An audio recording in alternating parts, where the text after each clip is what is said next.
और चलिए अब बात सबसे पहले कर लेते हैं बारिश के तांडव की। तो देहरादून में देर रात तेज बारिश ने कहर बरपा दिया है। तेज बारिश के बाद सड़कें नदी में तब्दील हो गई और तेज पानी सहस्त्रधारा रोड पर बहने लगा। इस दौरान तेज पानी में बाइक भी बहने लगी। वहीं पानी के बहाव को देखते हुए आईटी पार्क के सामने पुलिस ने ट्रैफिक रोका है। तस्वीरों में आप देख सकते हैं बारिश के बाद देहरादून में कैसे हालात बन गए हैं। सड़कों पर पानी का उफान डरावने वाला था। तस्वीरें आप देख सकते हैं, तेज बारिश की वजह से ट्रैफिक को रोकना पड़ा है। दो तस्वीरें आपकी टीवी स्क्रीन पर हैं। बारिश के चलते सड़कें नदी में तब्दील हो गई हैं और पानी का बहाव कितनी तेज है ये भी समझा जा सकता है। सहस्त्रधारा रोड पर तेज पानी का बहाव देखने को मिल रहा है और तेज बहाव में बाइक बह गई है। ये तस्वीरें आप देख सकते हैं। तो देहरादून में तेज बारिश का कहर देखने को मिला है। ये रात की तस्वीरें आप देख रहे हैं। जब तेज बारिश हुई उसके बाद किस तरीके से ट्रैफिक को रोका गया, रास्ते को रोका गया और इस तेज बारिश के बहाव में ये बाइक बह गई।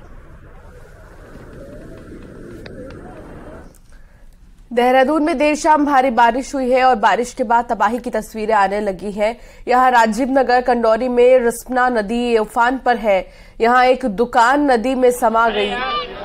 बारिश के बाद नदी में बहुत ज्यादा पानी आ गया। हालांकि लोग यहां घरों से बाहर निकले हुए थे। इसी दौरान नदी के पानी में पूरा ही मकान समा गया। ये दो तस्वीर आपको दिखा रहे हैं जहां देखते ही देखते जो पूरा दुकान है वो पानी में समा गया और दूसरी तरफ की बहाव कितना तेज है। तेज बहाव की वजह से सबसे ज्यादा परेशानी हो रही है दुकानदारों को। जो लोग नदी किनारे घरों पर रह रहे हैं उनको भी सबसे ज्यादा परेशानी हो रही है क्योंकि नदी का बहाव इतना ज्यादा तेज है कि अपनी चपेट में मकान दुकान सब नदी ले रही है। देहरादून की डाकरा और आसपास के इलाकों में भारी बारिश हुई। तेज बारिश के चलते टपकेश्वर महादेव मंदिर के किनारे बहने वाली तमसा नदी में उफान आ गया। बरसात इतनी तेज हुई कि नदी का पानी मंदिर परिसर के अंदर घुस गया। हालांकि शाम के समय मंदिर में श्रद्धालु बहुत कम थे जिससे कि बड़ा हादसा नहीं हुआ। वहीं सड़कों पर भी पानी भर गया और सड़कों पर नदी बहती हुई नजर आई। वहीं सहस्त्रधारा रोड पर भी बाढ़ जैसे हालात हो गए। भारी बारिश के बाद सड़कों पर इतना पानी आ गया कि ट्रैफिक को ही रोकना पड़ गया। तस्वीरें आप देख रहे हैं। देर शाम देहरादून में भारी बारिश हुई है। हालांकि इस भारी बारिश की वजह से सड़कें जो हैं वो नदी में तब्दील हो गई। जगह जगह पानी भर गया। ये तस्वीर देख रहे हैं आप, आज की तस्वीर आप देख रहे हैं जहां पर पानी का तेज बहाव जो है वो भी यहाँ पर आपको देखने को मिल रहा है। मंदिर परिसर में भी पानी घुस गया है। हालांकि जो स्थानीय लोग हैं सोचते वो किस कदर परेशान हो रहे होंगे और सड़कों पर भी बाढ़ जैसे हालात हैं वो इन तस्वीरों के जरिए समझा जा सकता है। तो एक्सक्लूसिव तस्वीर आप देख रहे हैं न्यूज़ 18 उत्तर प्रदेश उत्तराखंड पर, जहां बारिश का तेज बहाव जो है वो देखने को मिल रहा है।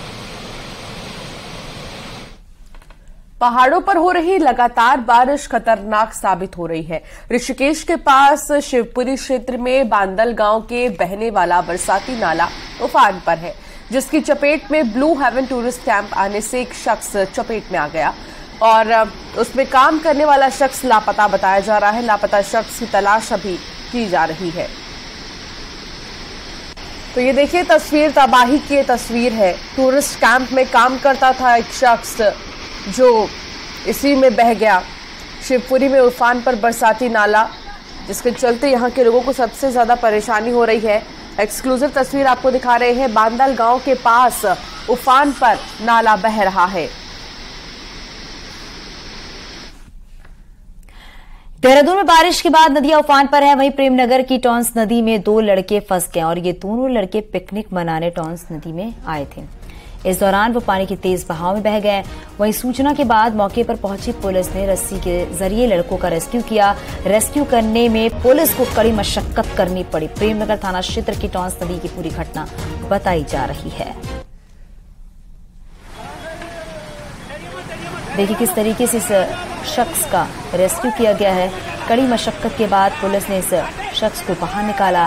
प्रेमनगर थाना क्षेत्र के टॉन्स नदी की पूरी घटना बताई जा रही है और देखिए ठीक नीचे पानी का तेज बहाव भी आप इन तस्वीरों में देख सकते हैं। जरा सी चूक होती एक बड़ा हादसा हो सकता था, लेकिन समय रहते ही इस शख्स को बचाया गया।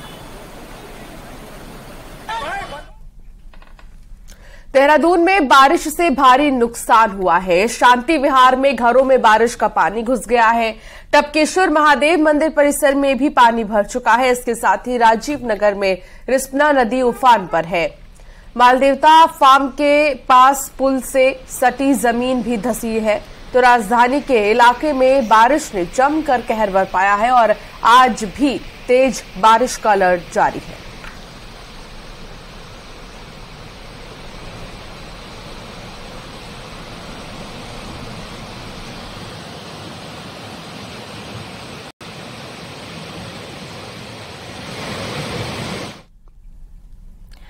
उत्तराखंड में एक बार फिर से तेज बारिश का अलर्ट जारी किया गया है। मौसम विज्ञान केंद्र ने देहरादून समेत 5 जिलों के लिए तेज बारिश का ऑरेंज अलर्ट जारी किया है।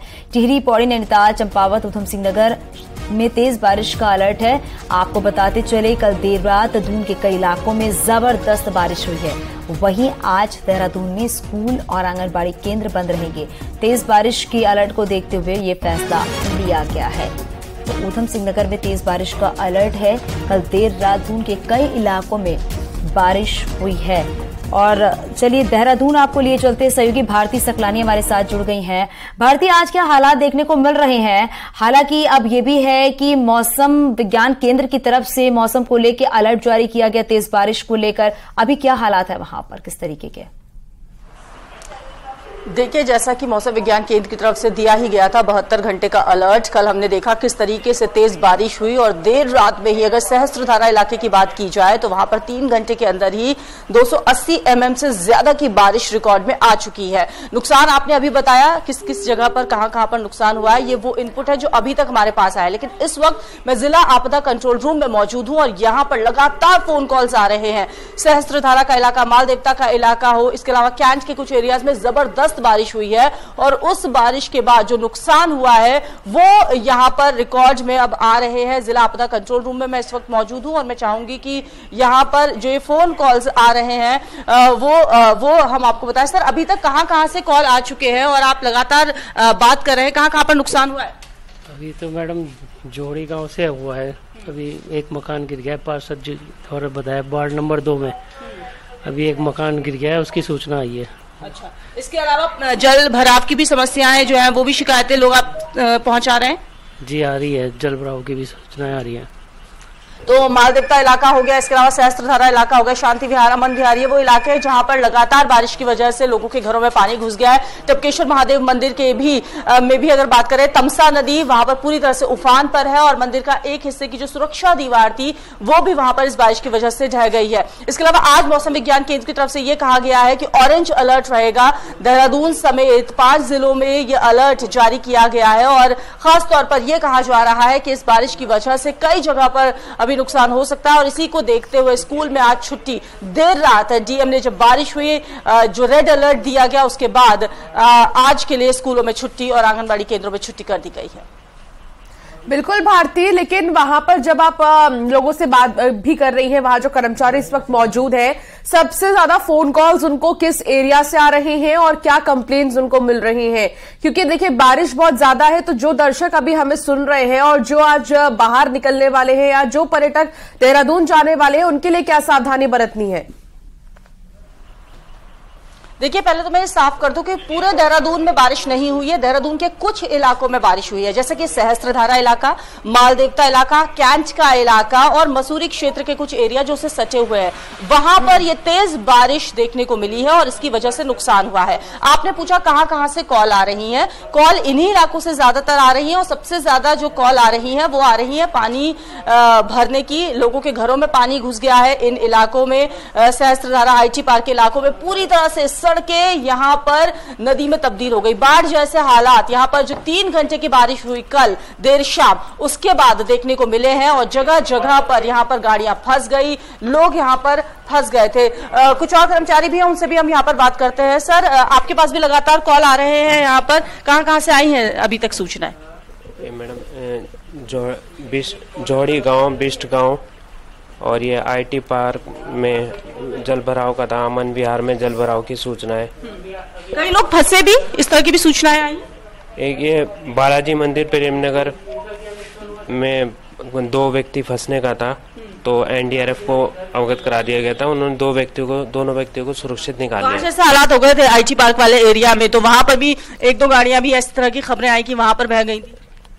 ठीक है भारती, हमारे पास तो नहीं है इस तरह की, हमें तो यहाँ पे है आईटी पार्क में कि पानी ज्यादा। तो ये अभी इनपुट्स आ रहे हैं, देर रात जो बारिश हुई उसके बाद जो नुकसान है वो अब यहाँ पर लोग बता रहे हैं। और आपदा कंट्रोल रूम में लगातार मॉनिटरिंग हो रही है, सूचनाएं दी जा रही है कहाँ पर रिकॉर्ड। बिल्कुल भारती, सीधे ग्राउंड जीरो से कंट्रोल रूम से आपने एक्सक्लूसिव जानकारी पहुंचाई न्यूज 18 के दर्शकों के लिए। बहुत शुक्रिया तमाम जानकारी साझा करने के लिए। बात उत्तराखंड की करेंगे, जहां आपदा के नुकसान का केंद्रीय टीम आकलन करेगी और भारत सरकार की टीम आपदा का जायजा लेने के लिए आज पहुंचेगी। 3 दिन के दौरे पर पहुंच रही केंद्रीय टीम देहरादून और हरिद्वार जाएगी और नुकसान का आकलन भी करेगी। उत्तराखंड में आपदा से अब तक सरकारी विभागों को ही करोड़ों का नुकसान हुआ है। इसके अलावा इस सीजन में अब तक 38 लोगों की मौत हुई है, जबकि 20 लापता है। 1200 से ज्यादा घरों को नुकसान पहुंचा है। तो अब जो केंद्रीय टीम है आपदा के नुकसान का जायजा लेगी, आकलन किया जाएगा कि कितना नुकसान हुआ है। आज केंद्रीय टीम उत्तराखंड पहुंचेगी।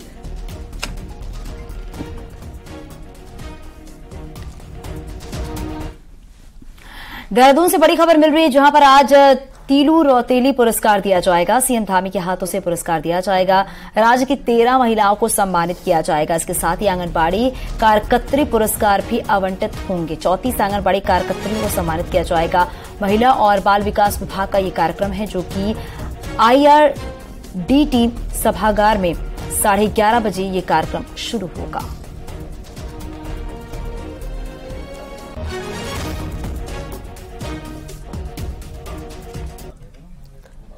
और खबर देहरादून से, जहां सचिवालय में कई गाड़ियों को इस्तेमाल कर रहे अफसरों को अब सिर्फ एक ही गाड़ी मिलेगी और बाकी गाड़ियां राज्य संपत्ति विभाग को वापस करनी होंगी।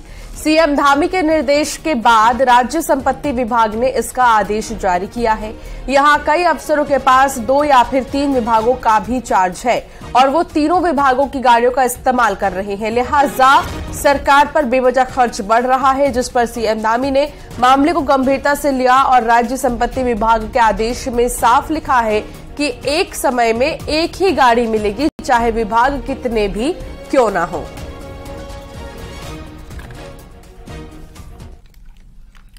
देहरादून से सूत्रों के हवाले से खबर मिल रही है, सहसपुर में कांवड़ यात्रियों पर पथराव के मामले में पत्थरबाजों पर पुलिस ने नरम रुख से सीएम धामी जो है वो नाराज हो गए हैं। सीएम धामी ने देहरादून एसएसपी को 2 टूक कहा है कि कानून से खिलवाड़ करने वालों से सख्ती से निपटा जाए, नहीं तो पुलिस पर मुझे सख्ती बरतनी पड़ेगी। सीएम धामी ने एडीजी लॉ एंड ऑर्डर और एसीएस राधा रतूड़ी से भी बातचीत की। आपको बताते चले 14 जुलाई को सहसपुर में कांवड़ यात्रियों पर पथराव किया गया, जिसमें कि 3 आरोपियों को गिरफ्तार किया गया था। उस पर भी 2 आरोपी जमानत पर छूट चुके हैं।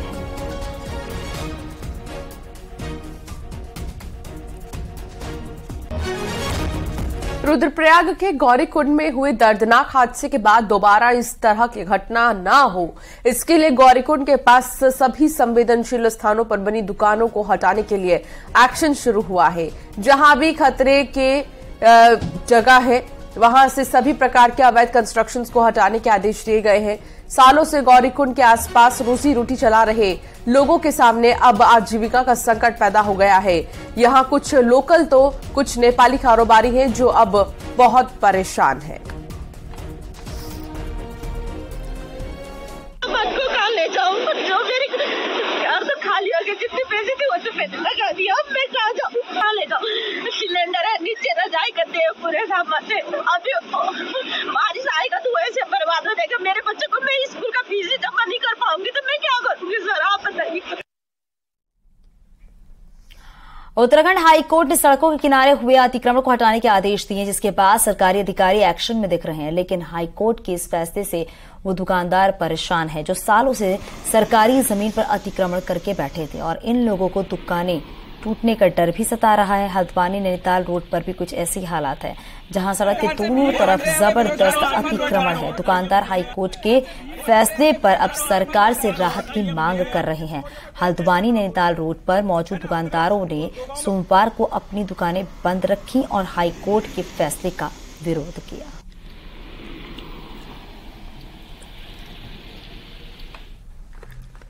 पिथौरागढ़ में हर साल आसमानी आफत में सैकड़ों परिवारों के आशियाने भी जमींदोज होते हैं। लंबे समय के बाद 31 परिवारों का विस्थापन होने जा रहा है, जबकि सैकड़ों परिवार अभी भी इंतजार कर रही हैं। ऐसी जुड़ी एक रिपोर्ट देखिए।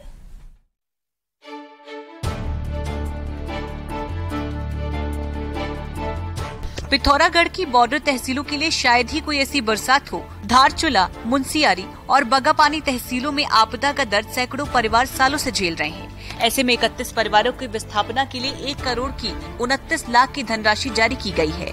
ये सभी आपदा प्रभावित परिवार धारचूला, तेजम और बागापानी से हैं। 30 परिवारों के लिए 1 करोड़ 29 लाख का पैसा स्वीकृत हुआ है, जिसे तहसील स्तर को देने की कार्रवाई की जा रही है। इसके अलावा जो प्रस्ताव अभी तहसील लेवल से पेंडिंग पड़े हुए हैं, उनको बनवा करके अब जिले लेवल से इनका पैसा आवंटित किया जाएगा, लेकिन इसकी डिमांड शासन को जाएगी। विस्थापन से 31 परिवारों का दर्द दूर हो गया हो, लेकिन आज भी पिथौरागढ़ में सैकड़ों ऐसे परिवार हैं जिनको विस्थापना की तत्काल दरकार है। हालात तो ये है कि खोतला के दर्जनों आपदा प्रभावित बीते 1 साल से राहत शिविरों में रहने को मजबूर हैं, जबकि जुम्मा और धापा के सैकड़ों प्रभावित परिवार हर साल मौत को चुनौती दे रहे हैं। तत्काल उनको जो है पुनर्वास करे, जो पैसा बनता है, जो पुनर्वास की नीति में जो धन उन्होंने एक फिक्स किया है वो पैसा उनको दें, वो अन्यत्र जगह पर जाके अपने लिए जो है रहने की व्यवस्था करेंगे। अब मुझे जो खबर लगी, जो मैं पूछता हूं तो कहते हैं कि कभी उनके लिए जमीन नहीं ढूंढा गया है, जमीन ढूंढ रहे हैं। तो पहाड़ में लोगों की विस्थापना करने में सबसे बड़ी चुनौती जमीन की है। समय पर पैसा नहीं मिलने पर भी विस्थापना की चाल धीमी हो जाती है। ऐसे में अपना सब कुछ गंवा चुके लोग सालों साल दूसरों के रहमो करम पर जीने को मजबूर हो जाते हैं। न्यूज़ 18 के लिए पिथौरागढ़ से विजयवर्धन उप्रेती की रिपोर्ट। पिथौरागढ़ में बंदी गृह में कैद आरोपी महिला अभी भी पुलिस के हत्थे नहीं चढ़ पाई है। आरोपी महिला की तलाश के लिए पुलिस ने 12 टीमें बनाई है और इसके अलावा नेपाल बॉर्डर को जाने वाली सभी रास्तों पर भी चौकसी बढ़ा दी गई है। और यही नहीं, फरार महिला के ऊपर 10,000 का इनाम भी रखा गया है। नेपाल की रहने वाली अनुष्का 2 साल से बंदी गृह में कैद थी, लेकिन रविवार को बंदी गृह की 15 फीट ऊंची दीवार फांदकर आरोपी महिला फरार हो गई। महिला के खिलाफ दर्ज कर लिया गया है। पुलिस के द्वारा कुल 12 टीमें बनाई गई हैं, जिसमें हमारी सर्विलेंस की टीम्स काम कर रही हैं और बॉर्डर पे जितने भी हमारे ज़िले के एंट्री एग्जिट पॉइंट्स हैं और साथ ही साथ जो हमारे नेबरिंग डिस्ट्रिक्ट्स हैं, वहाँ पे भी हम लोगों ने इसकी सूचना दी है और वहाँ पे भी इनकी चेकिंग करवाई जा रही है। सावन का महीना भगवान शिव की आराधना के लिए बहुत अच्छा माना जाता है। हरिद्वार के दक्षिण काली पीठाधीश्वर और निरंजनी अखाड़े के आचार्य महामंडलेश्वर स्वामी कैलाशानंद गिरी इन दिनों भगवान शिव के लिए विशेष अनुष्ठान कर रहे हैं। पूरे सावन के महीने स्वामी कैलाशानंद गिरी मौन साधना करते हैं। आज यूपी के पूर्व विधायक और भाजपा नेता संगीत सोम ने भी हरिद्वार पहुंचकर स्वामी कैलाशानंद गिरी का आशीर्वाद लिया और रुद्राभिषेक भी किया है। चकराता के 2 सरकारी स्कूलों में भारी मात्रा में देवदार की अवैध रूप से रखी गई लकड़ी मिली है।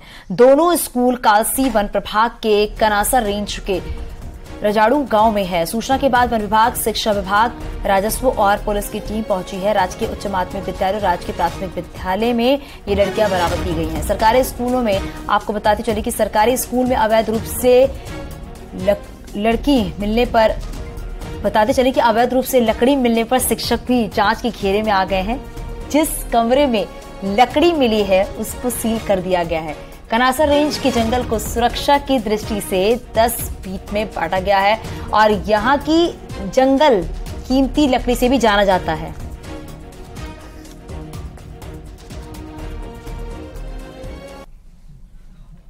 हरिद्वार से करीब 40 किलोमीटर दूर बसे गांव पीली पड़ाव के ग्रामीणों ने एक नई मिसाल पेश की है। सरकारी मदद नहीं मिलने के बाद ग्रामीणों ने 7 दिनों तक लगातार मेहनत कर सिंचाई के लिए छोटा सा बांध तैयार किया है। बांध के निर्माण का खर्च भी गांव वालों ने आपस में बांट लिया है। सामूहिक निर्माण की इस प्रक्रिया में सभी ग्रामीणों ने मदद की। अब बांध की मदद से वो अपने खेतों की सिंचाई भी कर रहे हैं। 20 रुपये प्रति बीघा की दर से जितना भी बैठा लगा, हमारे पास लगभग 40 से 45 हज़ार रुपया कलेक्शन इकट्ठा हुआ। उसके तहत हमने आज निर्माण करा दिया है, जिससे कि 2500 बीघा जमीन यहाँ पर सेंचुरेट हो रही है। लगातार किसानों ने अपने धान भी लगा लिया है। बाढ़ पानी आया, नाला गोल टूट गई, पक्की गोल टूट गई। अब प्रार्थना पत्र लगाए, अधिकारी लोग आए, अधिकारी लोग मुआयना करके चले गए, यथास्थिति छोड़ गए। और ये सब सार्वजनिक तरीके से गांव वालों ने चंदा वंदा लगा के और अपनी सब श्रमदान करके इस नहर को बनाया है। चलिए नजर डालते हैं पहाड़ की 10 बड़ी खबरों पर भी। रामनगर की ढेला नदी के तेज बहाव के बाद बाइक के साथ गए 4 लड़के फंस गए, बाद में सभी को सुरक्षित निकाला गया। हल्द्वानी में बरसाती नाले की चपेट में एक बाइक सवार आ गया, लेकिन स्थानीय लोगों ने बाइक सवार को बचा लिया। जोशीमठ के मारवाड़ी में भूस्खलन हुआ, यहां हरे भरे पेड़ और बड़े बड़े बोल्डर नदी में समाये।